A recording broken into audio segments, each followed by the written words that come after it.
Have you ever wondered why so many spiritual traditions warn against the dangers of love? Why do monks renounce romantic relationships while seeking enlightenment? Why do ascetics isolate themselves in the mountains, far from family ties? For centuries, we have been conditioned to believe that the path to spiritual growth requires abandoning earthly attachments, especially romantic and family love. We have been repeatedly told that to reach the highest realms of consciousness, we must transcend human emotions, including love. This perception is so deeply rooted in our culture that we rarely question it. But is this dichotomy true? Are love and spirituality really opposing forces, irreconcilable in our existential journey? Or could this be one of the greatest illusions we inherited from our ancestors, a false dichotomy that has limited our understanding of what it means to be fully human? Behind this seemingly simple question lies one of the greatest dilemmas of the human condition, and its answer may fundamentally transform the way we live our lives. Today, we are going to challenge this deeply rooted belief and explore a perspective that may seem shocking to many: the idea that love and spirituality, far from being opposites, may be different manifestations of the same fundamental phenomenon. To understand this dilemma, we need to go back thousands of years. In early human communities, spirituality and love were not separate concepts. Paleolithic hunter-gatherers did not distinguish between their connection with nature, their family bonds, and their experience of the sacred. Everything was part of a continuous fabric of existence. When a hunter killed an animal, he performed a ritual to honor its spirit. When a mother breastfed her child, this was simultaneously an act of love and a sacred act that connected generations. Love and the sacred coexisted without contradiction. There was no separation between the mundane and the divine, between carnal love and spiritual devotion. It was only with the rise of agricultural civilizations and their organized religious systems that we began to see this artificial separation emerge. Around 3000 BC, with the development of writing and the first urban civilizations in Mesopotamia, Egypt, the Indus Valley, and China, formal religious hierarchies appeared. Priests and scribes began to codify spiritual experiences into sacred texts, established rituals and dogmas. And here something significant happens. Spirituality, which was once a direct and embodied experience, begins to transform into an abstract and intellectualized system. The body, with its desires and passions, begins to be seen as an obstacle to spiritual purity. Love, especially in its erotic dimension, came to be characterized as a force that traps humans to the earth, preventing their ascent to the divine. We see this clearly in Hindu asceticism, where renunciants abandon family and possessions in pursuit of liberation. We see it in early Buddhism, where detachment from all emotional ties is considered essential to achieving nirvana. We see it in Christian monasticism, where celibacy is valued as a superior path of devotion. This separation was not accidental. It served specific social and political purposes. In hierarchical societies, where population control and social stability were primary concerns, restricting and regulating sexual and romantic behavior through religious codes was an effective tool of governance. By elevating celibacy and renunciation as spiritual ideals, religious authorities also consolidated their power over the masses. After all, who could question the moral authority of someone who renounced the pleasures that ordinary people could not resist? The narrative of incompatibility between love and spirituality was not just a metaphysical interpretation, but also an instrument of power. Simultaneously, Western philosophy, particularly after Plato, established a rigid distinction between body and soul, between matter and spirit. Carnal love was relegated to the lower realm of the body, while spiritual love was idealized as the only one worthy of true aspiration.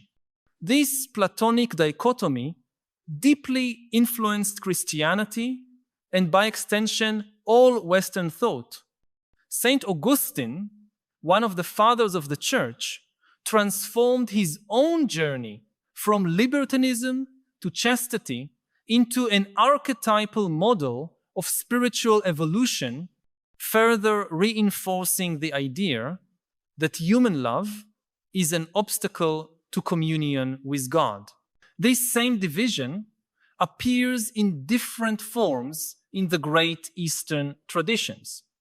In Hinduism, the 4 stages of life, ashramas, traditionally end with the phase of sannyasa, where the individual abandons all family ties to dedicate himself exclusively to the spiritual quest. In classical Buddhism, attachment, including romantic and family love, is identified as the root of suffering. Even in Taoism, which in many ways celebrates the naturalness of the body, we find texts warning against excessive passion as a drain of vital energy. This dichotomous view persisted for millennia and continues to influence our contemporary culture in subtle but profound ways. Even in modern spiritual circles, we often hear that emotional attachment is an obstacle to enlightenment. Contemporary gurus warn their followers about the dangers of losing themselves in relationships, suggesting that the true spiritual seeker must transcend such worldly connections. The idea that we cannot serve both human and divine love simultaneously remains deeply rooted in our collective psyche. But now we arrive at a crucial moment in human history where this ancient dichotomy is being fundamentally questioned. Modern neuroscience is revealing that our deepest experiences of love and our highest experiences of spiritual transcendence activate similar regions in the brain. Both involve the temporary dissolution of the ego boundaries that normally separate us from others and the world. Both deep love and mystical experience involve a state of surrender and connection that transcends our isolated individuality. Brain imaging studies show that during states of deep meditation and during moments of intense loving connection, we see decreased activity in the posterior parietal lobe, the area of the brain responsible for creating our sense of physical separation from the environment. In other words, both love and spirituality can lead us to transcend the boundaries of the isolated ego that normally define our experience. This suggests that at the most fundamental level, these experiences may not be opposites, but variations of the same basic human phenomenon. Our ability to transcend the limits of the separate self and experience connection with something greater. Historically, this unifying perspective was not completely absent. Mystical traditions within major religions often recognized the deep connection between love and spirituality. In Islamic Sufism, human love is seen as a reflection and a path to divine love. Sufi poets like Rumi regularly use erotic metaphors to describe union with the divine. In Hasidic Judaism, the joy of conjugal love is considered a form of spiritual devotion. In Tantric Hinduism, sexual union is transformed into a sacrament that can lead to enlightenment. Even in Christianity, mystics like Saint John of the Cross and Saint Teresa of Avila employed intensely erotic language to describe their experiences of religious ecstasy.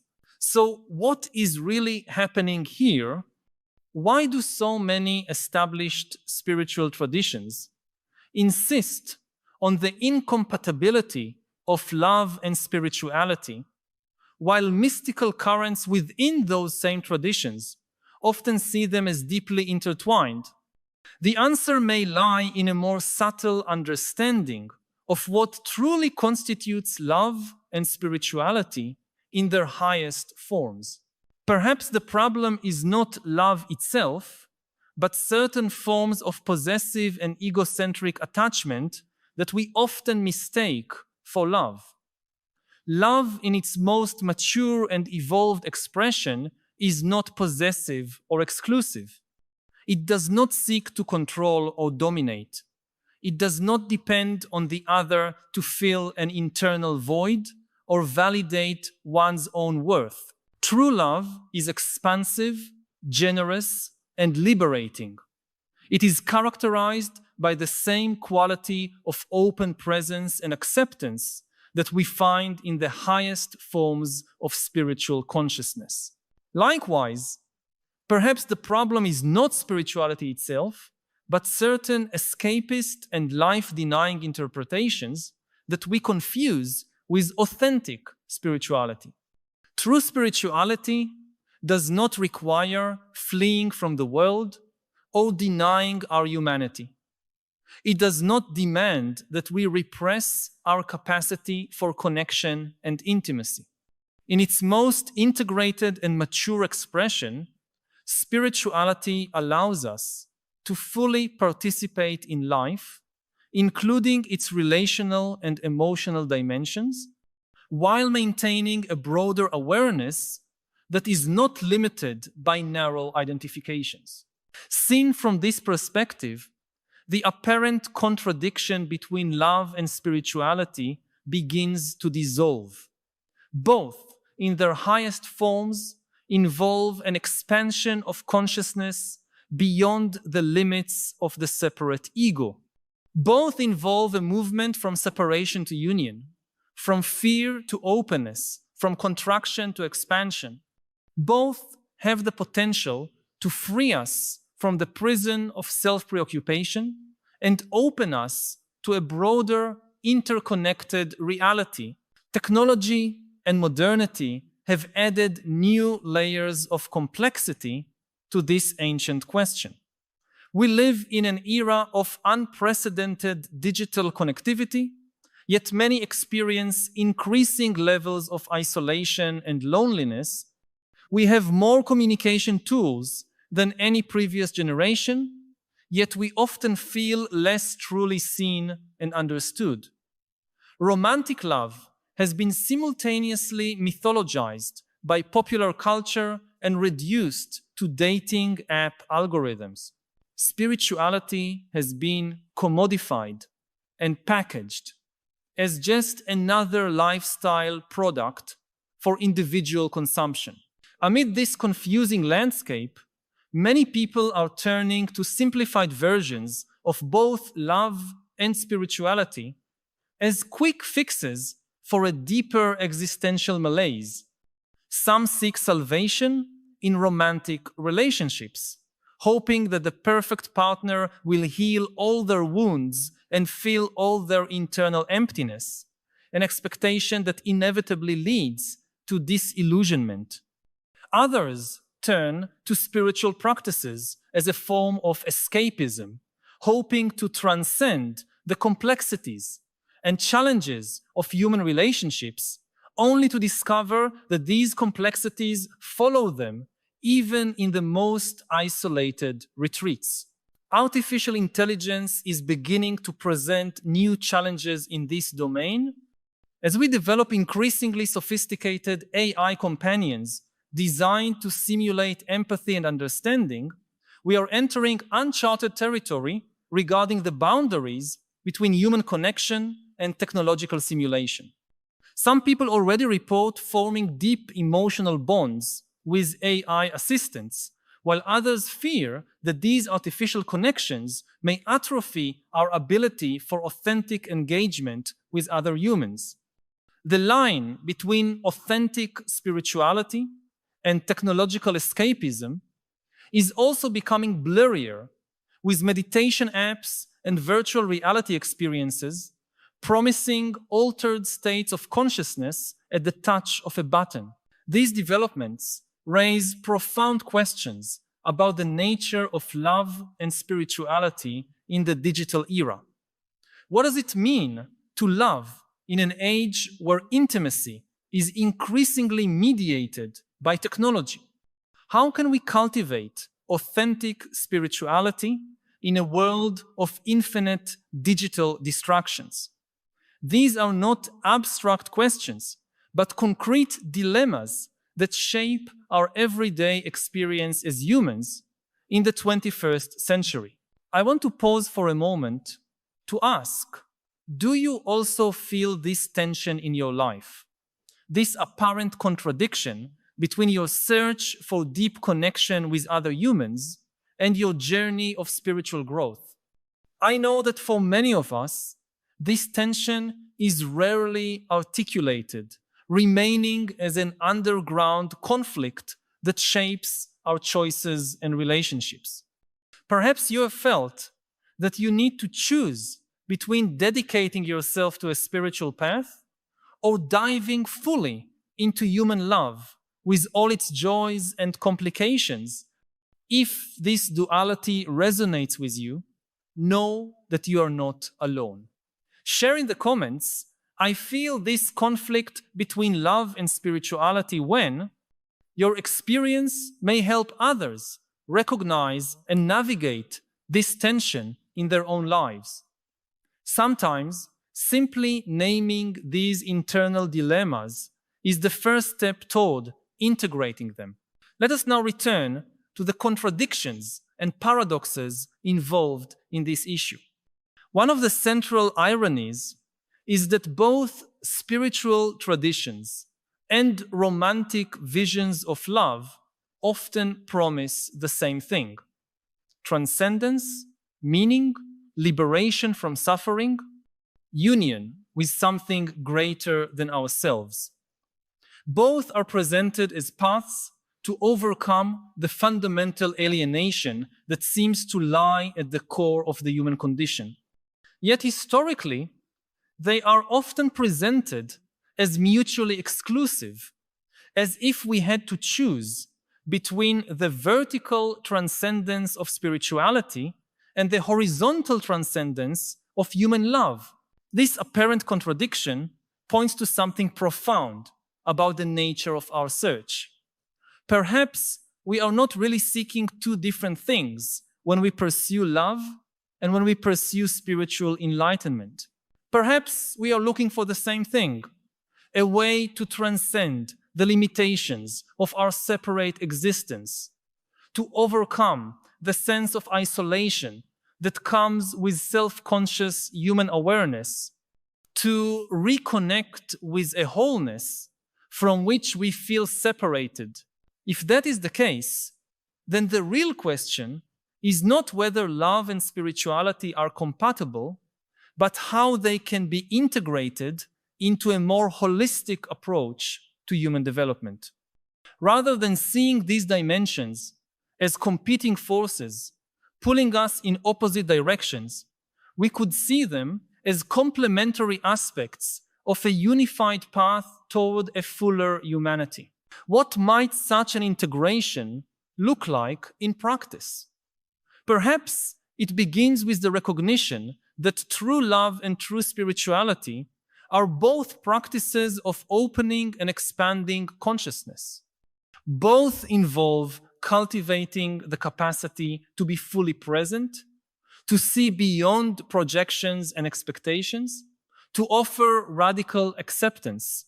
Both require that we confront and work through our fears, defenses, and conditioning patterns. Both invite us on a journey of self-knowledge and self-transformation. In practice, this could mean bringing the same quality of mindfulness that we cultivate in meditation to our intimate relationships. It could mean seeing our partners not merely as sources of personal gratification, but as other beings on their own spiritual journey, worthy of respect and reverence. It could mean recognizing that the challenges and frustrations that inevitably arise in close relationships are not obstacles to our spiritual growth, but opportunities for it, revealing aspects of ourselves that might remain hidden in the solitude of individual spiritual practice.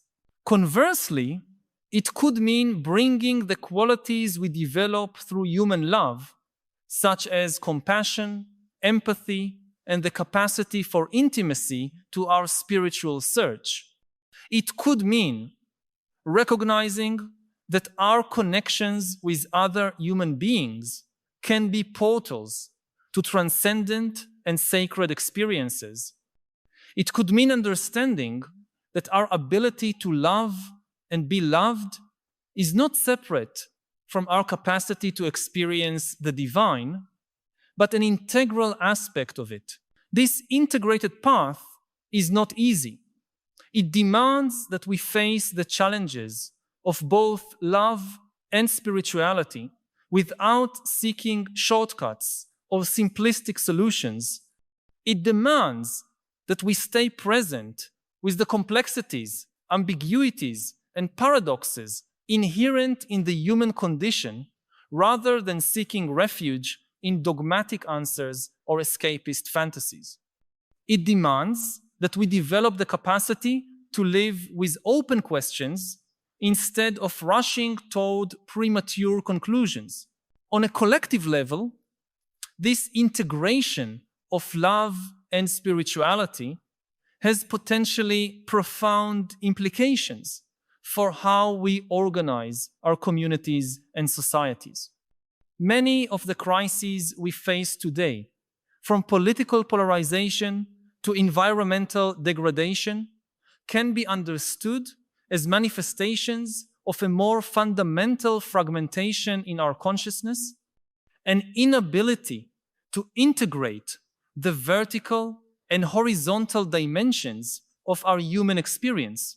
Spirituality without love can easily become arid, abstracted, and disconnected from the realities of human life. It can lead to a kind of spiritual narcissism where the pursuit of personal enlightenment becomes just another form of self-preoccupation. It can result in religious communities and institutions that, in the name of transcendent principles, perpetuate power hierarchies, exclusion, and even abuse.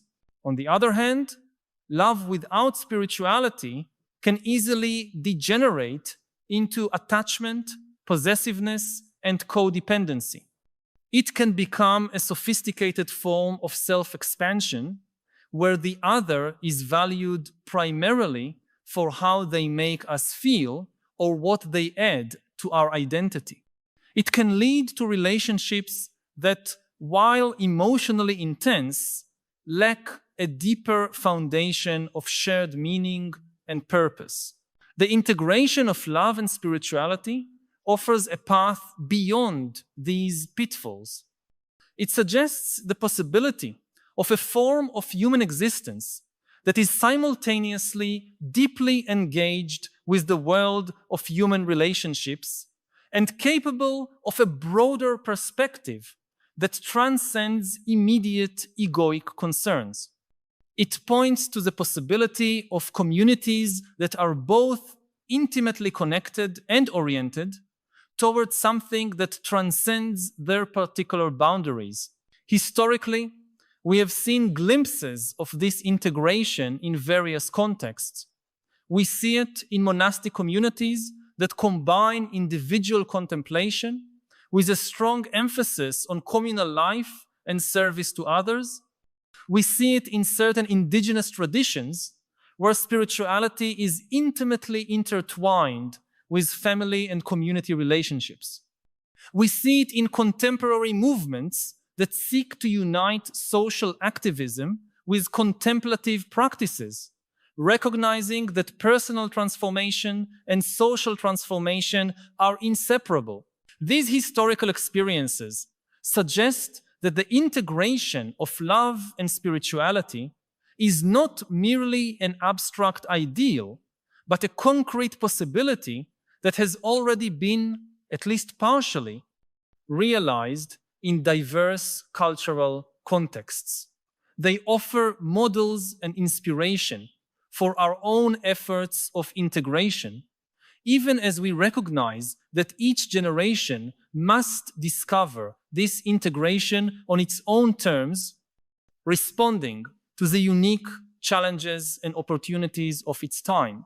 Looking to the future, it is possible that we are on the threshold of a significant transformation in our collective understanding of the relationship between love and spirituality. As old religious and social structures continue to dissolve, there is an unprecedented opportunity for new syntheses that transcend traditional dichotomies. Globalization and the internet are allowing dialogue and cross-fertilization between spiritual and philosophical traditions that were previously isolated. Science is offering new perspectives on the neurobiology of human connection and transcendent experience.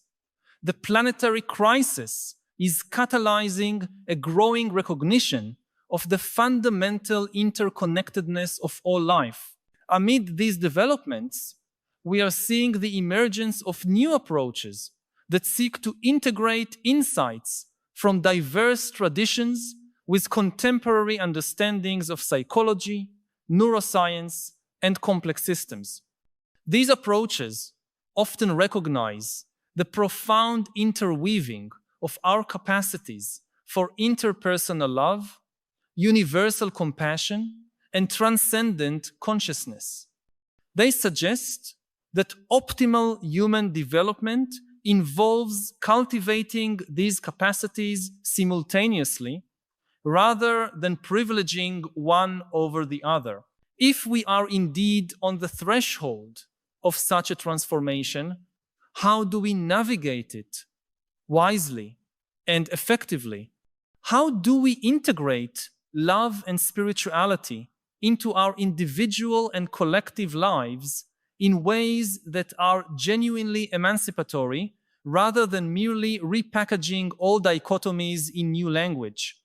How do we avoid both the false transcendence that denies our humanity and the false humanism that denies our transcendent capacity? These are not questions that can be answered definitively or once and for all. They are questions that each individual and each community must explore through ongoing inquiry and lived experimentation. They are questions that invite us on a journey of discovery that is simultaneously deeply personal and inherently collective. What we can say with some confidence is that the journey to integrate love and spirituality is one of the most important we can undertake, both for our individual flourishing and for the future of our species. In a world characterized by fragmentation, polarization, and converging crises, the capacity to unite the horizontal and vertical dimensions of human experience may be not only personally transformative, but collectively vital. Returning to the initial question, are love and spirituality incompatible? The answer that emerges from this exploration is a clear and unequivocal no. Not only are they not incompatible, but in their highest and most integrated forms, they are complementary expressions of the same fundamental human capacity to transcend the limits of the separate ego and experience connection with something greater. The apparent contradiction between them is not inherent to their nature, but an artifact of specific historical interpretations that served particular cultural and political agendas. Recognizing this does not diminish the real challenges involved in integrating love and spirituality into our lives. It does not magically remove the tensions that may arise between different aspects of our human experience. It does not offer a shortcut through the hard work of self-knowledge, relational growth, and spiritual seeking. What it offers is a more unified perspective that can guide us on this complex journey and help us avoid the pitfalls of fragmented and unbalanced approaches. In the end, perhaps the greatest irony is that the same spiritual systems that often warned against the dangers of love also identified love in its most expansive and universal form as the supreme fulfillment of the spiritual journey. God is love, declares the Christian tradition. Love is the religion and the faith, writes the Sufi poet Rumi. May all beings be happy, recites the Buddhist practitioner in their loving kindness meditation. These are not linguistic coincidences, but recognitions of the fundamental truth we have been exploring, that love, in its highest and most mature expression, is not an obstacle to spiritual realization, but its very essence. If you found value in these reflections on the integration of love and spirituality and feel that they touched something you have experienced in your own life, know that you are not alone on this journey. There is a whole community of people who, like you, are navigating the complex terrain of heart and spirit, seeking ways to honor both dimensions of their humanity without sacrificing either. By subscribing to this channel, you will connect with that community and gain regular access to explorations that seek to illuminate the existential challenges we all face in these extraordinary times. Each week, we delve together into another aspect of what it means to be human today, seeking perspectives that can help us live with more wisdom, presence, and wholeness. Join us on this ongoing journey of discovery and transformation. Subscribe so that we can continue this essential conversation about how to integrate all dimensions of our humanity into a more coherent and meaningful whole. Love and spirituality, far from being opposing forces in our lives, can be understood as different facets of the same fundamental human impulse toward connection and transcendence. When wisely integrated, they reinforce and enrich one another, leading to a form of human existence that is simultaneously more fully embodied and more deeply aware. This integration is not a fixed destination to be reached, but an ongoing journey to be lived, moment by moment, relationship by relationship, practice by practice. It is a journey worth undertaking, not only for the sake of our own fulfillment, but for the sake of a world that desperately needs human beings capable of uniting love and wisdom, compassion and clarity, engagement and transcendence, it is a journey that ultimately does not take us away from our humanity towards some purely spiritual realm, nor limit us only to human concerns, but invites us into a fuller humanity that is in itself an expression of the sacred. Yuval Noah Harari, I'm very happy to see you. Thank you for coming. It's my pleasure. It's good to be here.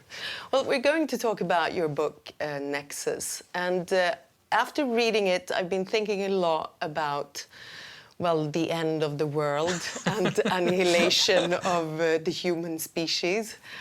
I mean, do you go around thinking like that as well? I think it's a possibility, but it's not deterministic, it's not inevitable. The whole point of writing a book warning about these dangerous scenarios is that these are just scenarios. We still have the power, the resources to prevent them. But, you know, every previous technology, in a way, empowered us. Even nuclear weapons, of course, they could destroy us, but only if we decide.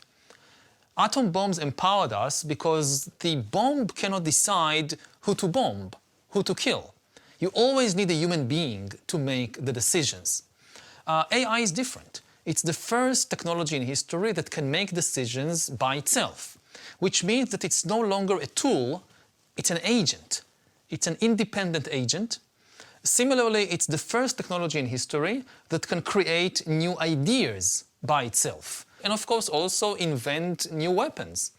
So it's like a nuclear bomb that can invent a more powerful nuclear bomb that can invent an even more powerful nuclear bomb. It doesn't have to go in that direction. It's not inherently evil or bad. It has a lot of positive potential. It could provide us with the best healthcare in history. It could help us prevent catastrophic climate change. And this is really just the beginning of the process. You know, if you think about the evolution of organic beings, so it took billions of years to get from amoebas to dinosaurs. Digital evolution is millions of times faster. And if GPT-4 or ChatGPT, this is the amoeba, so how would the T-Rex look like? Yeah. Well, I mean, you're right that it won't be what we imagine, that it won't be like in Matrix or Terminator, where artificial intelligence will roam the streets and kill people. No. But so what will it look like? I mean, what are the potential dangerous outcome? It's not like there is one big computer somewhere that is trying to take over the world. AIs, we need to think about them as millions, potentially billions, of new non-human agents that fill more and more positions in more and more systems, bureaucracies, corporations, armies, governments. Again, making decisions about the world and about our life. And we, in the process, not just losing our power, but losing the ability to understand the world. Because increasingly we don't understand how these things make decisions. We don't understand these extremely complex systems. I mean, what we have seen already in recent years is that AIs are taking over to some extent our culture, our society, the conversation. You know, on social media, some of the most important decisions about what kind of content to promote is being taken by algorithms. And the AIs decide to promote hate speech and fake news and conspiracy theory because they were given the task of increasing user engagement. This is like the holy grail of social media companies, is increase user engagement. And the algorithms discovered, by trial and error, by experimenting on millions of people, that outrage gets engagement. And this has already resulted in increased polarization in societies all over the world, from Myanmar to the United States. And again, this is just the beginning, because so far these algorithms were promoting content created by human beings. Somebody needed, a human being had to invent the conspiracy theory that then the algorithm promoted. Now, with the new generation of AIs, they can create the content by themselves. Well, do you also think, I mean, in Nexus you draw from history to predict or paint a picture of what might happen if we don't regulate AI now or soon. And I mean, you write about the other technical revolutions like the printing press and the industrial revolutions. What do you think is the most important lesson that we can learn from history to use today? I mean, there are two lessons. First of all, that if you create a completely free market of information, truth will not prevail. Truth is more complicated, more costly, more painful than fictions and lies and mythologies. You know, even as a journalist, you want to just invent some fictional story, that's very easy. You want to write the truth, you have to invest a lot of time and energy and effort. Similarly, if you think about the other side of the equation, the audience, for the audience to connect to a truthful story is often more difficult because reality is complex, it's complicated. So it demands a lot of effort to really understand a true story. Whereas a fictional story, you can make it as simple as possible. So if you want the truth to win, you have to tilt the balance, you have to invest something. The other lesson that we learned from previous big technological revolutions is that humans are extremely adaptable, but the process of adaptation is costly and dangerous. When humans began to develop industrial technology, nobody knew how to build a good industrial society. So there were various experiments. Imperialism was a huge experiment in building industrial societies. There were lots of people in the 19th and early 20th century who thought an industrial society, it has to be an empire because you need to control the source of raw material and you need to control the markets. So we have to build an empire. And this type of thinking, you know, it spread. Britain and France and Japan and Russia and the United States, they all went about building empires. And with terrible consequences for hundreds of millions of people until people realized, no, you can build an industrial society which isn't an empire. And similarly, you had other people who said the only way to build a really efficient industrial society is communism. And you had this huge experiment with communism in the Soviet Union and other places, which again was extremely costly. And the same with fascism. Fascism was also a huge experiment, failed experiment in how to build an industrial society. So you can say, okay, after all these experiments, after imperialism and communism and fascism and the two world wars, we finally got it right. And we can argue about it, but let's say that we got it right.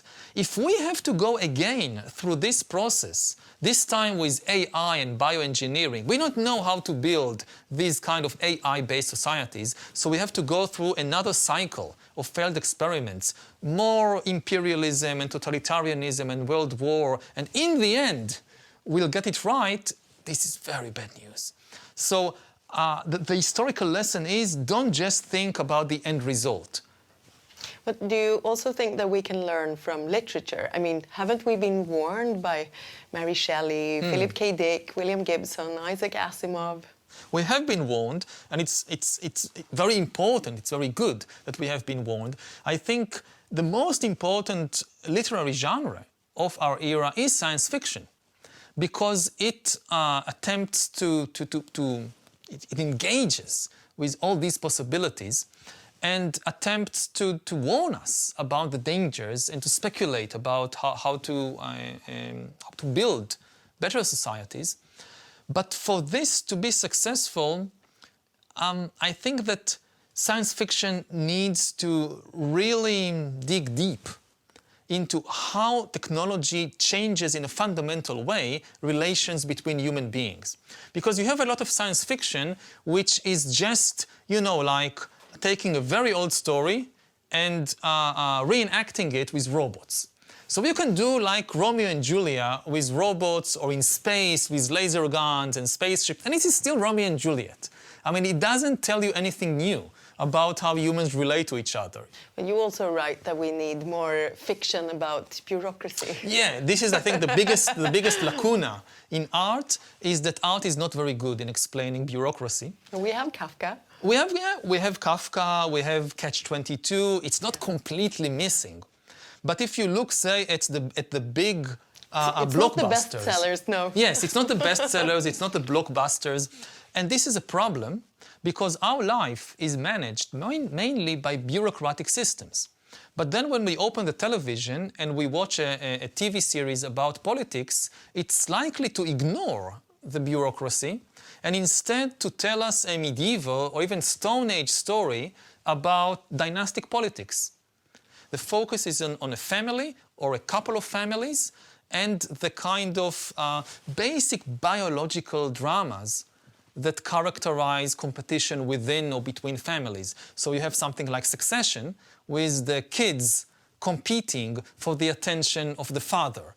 This is a very important story which was crafted by evolution already millions of years before there were humans. This is, this is chimpanzee stuff. They know it also. And it's not a good guide for how politics in the 21st century actually happens.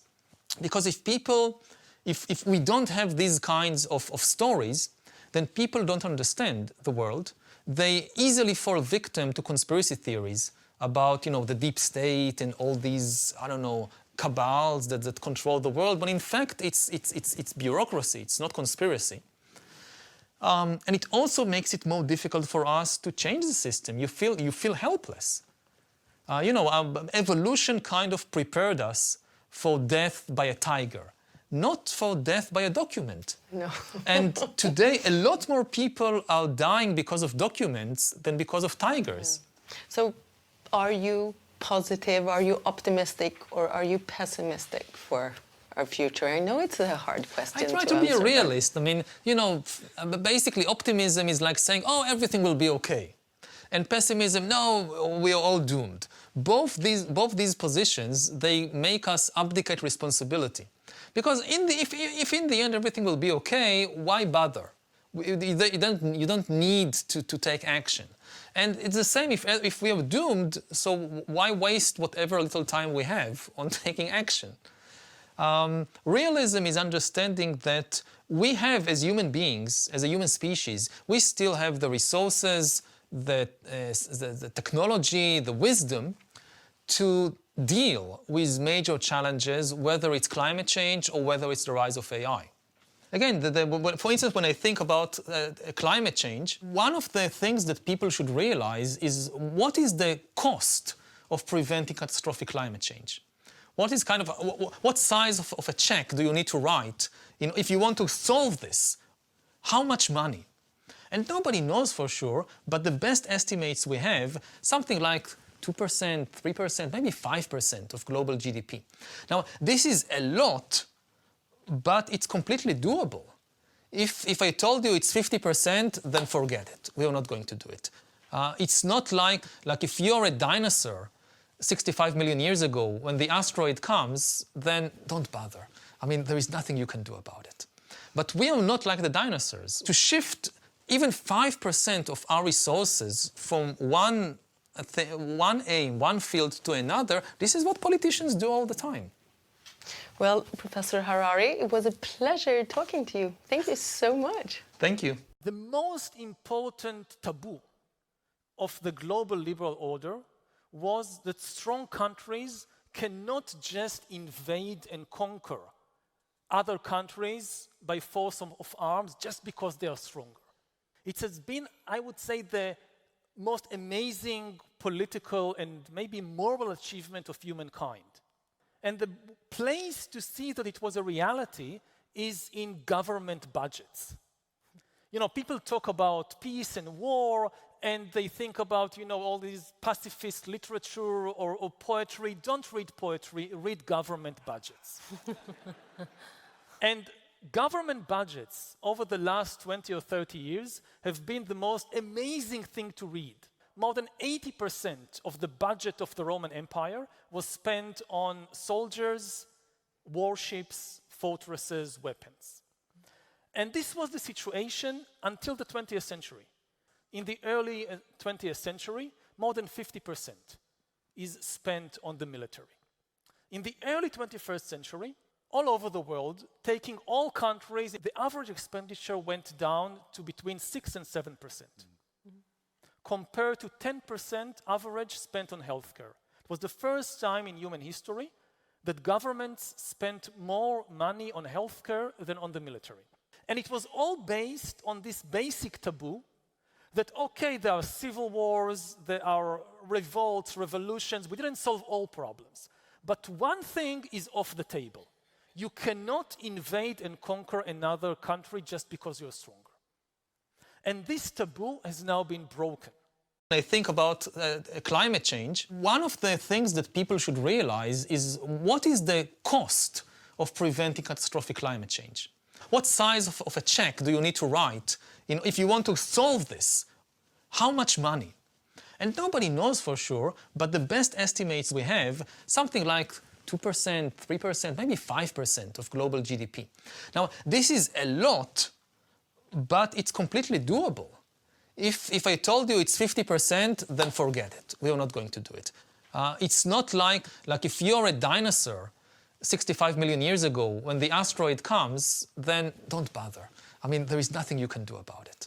But we are not like the dinosaurs. To shift even 5% of our resources from one field to another, this is what politicians do all the time.